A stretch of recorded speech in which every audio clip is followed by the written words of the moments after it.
So if you're into watches, you probably know this feeling already. Some brands are doing really impressive things and still somehow fly completely under the radar. So today I want to highlight a few watch brands that are far better than they are usually given credit for, and more importantly, explain why they tend to be overlooked in the first place. Quick disclaimer before we start, this is just my personal selection.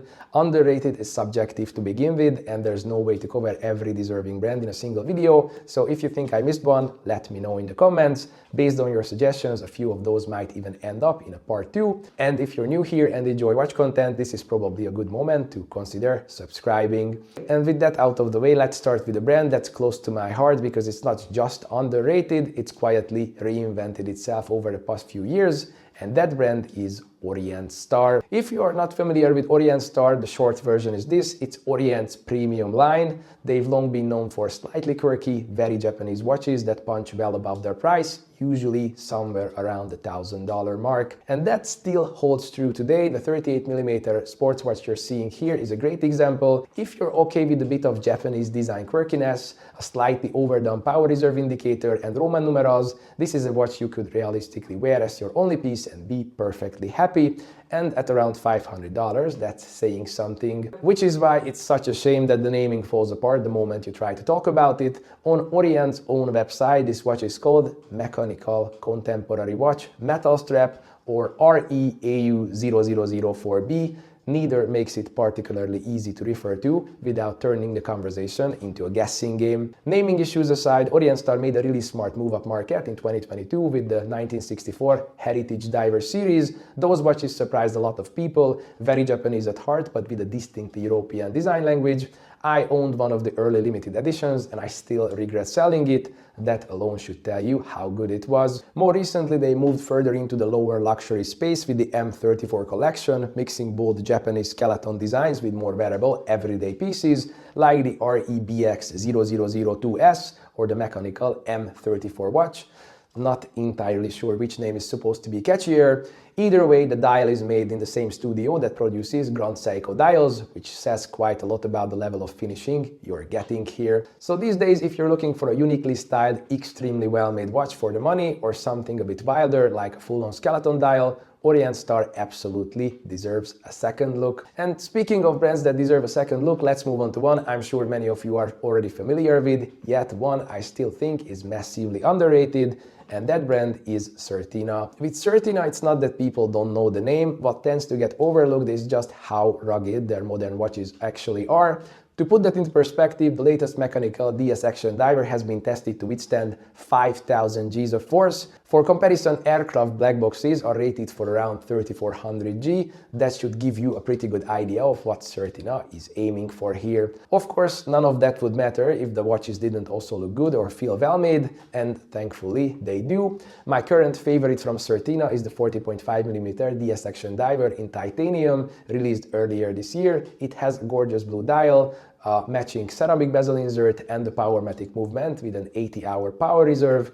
And if you catch one on sale, it doesn't even break the $1,000 mark. And unlike many Swiss brands, Certina isn't afraid of quartz either. One of the best examples is the DSX GMT. It has a very distinct no-nonsense design, comes on a really good rubber strap, something Swiss brands still tend to shy away from, and its quartz movement follows Certina's double security concept with serious shock resistance built in. Add the sub $600 price tag and you end up with a true one-and-done travel watch, something you can wear anywhere without feeling the need to baby it. And at around $600, the Certina DSX is certainly a great watch, but it's still not the price champion of today's video. That title goes to a German brand that still flies very much under the radar, and that brand is Zeppelin.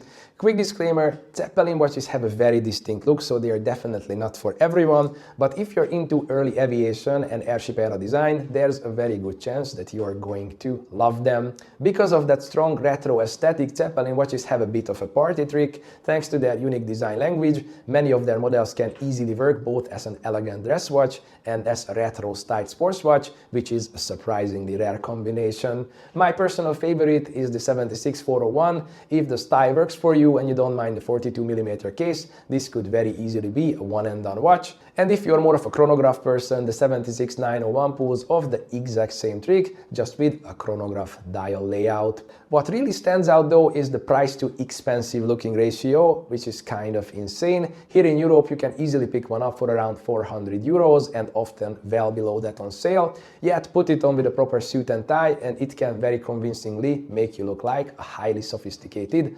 multimillionaire. Now if this all sounds a bit too good to be true, you're not wrong. There are two catches with Zeppelin watches: the crystal and the movement choice. While sapphire models do exist, most of their classic designs use K1 mineral crystal. It's excellent for dial clarity and legibility, but yes, it can scratch. On the movement side, they lean heavily into quartz, which is honestly isn't surprising at a sub 400 euros price point. That said, these watches are German made, which is becoming increasingly rare, especially at this price. And if you are into this era's aesthetic and want a great looking watch for sensible money, Zeppelin really shouldn't be overlooked. Now, speaking of brands quietly doing the right things while the market looks the other way, let's talk about Alpina.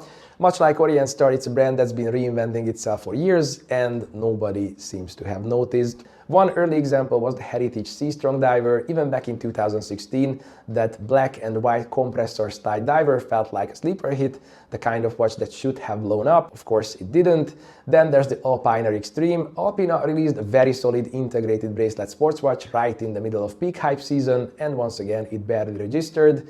It still looks great today, even comes in titanium, but the relatively long lug-to-lug likely didn't help its broader appeal. That said, the Tissot PRX exists, a smash hit despite a deceptively long lug-to-lug, especially in the 40mm version, so size alone clearly isn't the whole story. And by now you can probably see the pattern. The latest example is the Diver Extreme Automatic, a striking watch with its Yachtmaster style bezel and integrated bracelet. It's one I seriously considered buying myself, especially knowing you can now find barely worn examples for under $2,000. So why is Alpina still overlooked? I think it comes down to a mix of pricing and execution. They ask fairly serious money for watches that often use quartz or solita movements.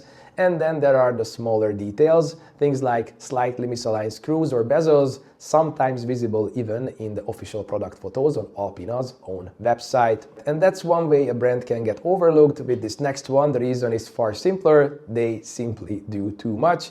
And that brand is Frederique Constant. Most enthusiasts are used to brands like Seiko operating somewhere in the few hundred to few $1,000 range. Frederique Constant takes that to the extreme, offering simple quartz watches for a few $100s, all the way up to Perpetual calendars costing tens of thousands. But that's also what makes Frederique Constant so interesting. They actually make very good watches at just about every level they operate in. Take the classics Moneta Moonphase for example. At around $1,300, it delivers a strong Patek-like elegance without crossing into outright limitation. If there was an award for looking aristocratic on a budget, this would be a serious contender. Then there's the COSC-certified Highlife Automatic, which nails that tricky balance between dressy and sporty in an integrated bracelet format, and at roughly $2,000, it's priced so competitively that it's often sold out. Remarkably, this same line also includes a $10,000 Perpetual calendar. That's serious money, of course, but for a Swiss Perpetual calendar, it's an almost absurdly low entry point, and it doesn't hurt that visually it also looks excellent. And with these examples, we are only scratching the surface of Frederique Constant's catalog. It's simply too broad for a single video, which probably explains why the brand remains somewhat niche. And for the final brand of today's video, we arrive at the misunderstood genius of the watch industry, Invicta.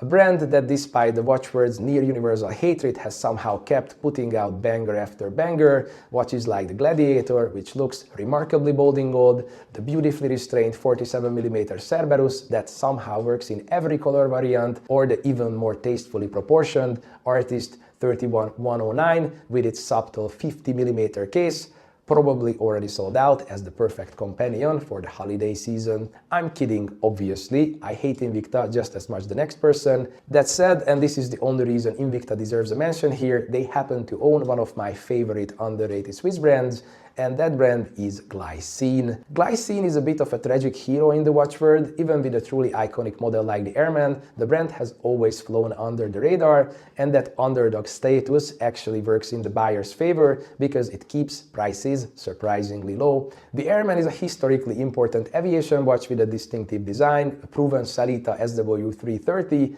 and an AR-coated sapphire crystal, yet it still costs around $1,000 new, and on the pre-owned market that often drops down to roughly half, which is remarkable for a Swiss watch of this pedigree. And the Combat Sub might actually be the bigger bargain. For around $600 new, you're getting a retro diver that's just 11.2mm thick, wears beautifully, has great bezel action, sapphire crystal, and the dependable Certina SW200-1 inside, which is honestly kind of absurd at this price. And in a way, ending on Glycine makes perfect sense because it neatly sums up this entire list. Some of the best value watches out there don't come from the loudest brands, they come from the ones everyone else seems to overlook. And with that, and with the fact that I've now mentioned Invicta and probably annoyed at least half of you, I think it's best to leave it right here. If you enjoyed the video, give it a like, it helps more than you think, and it also lets me know whether a part 2 would make sense. Thanks for watching, and I'll see you in the next one.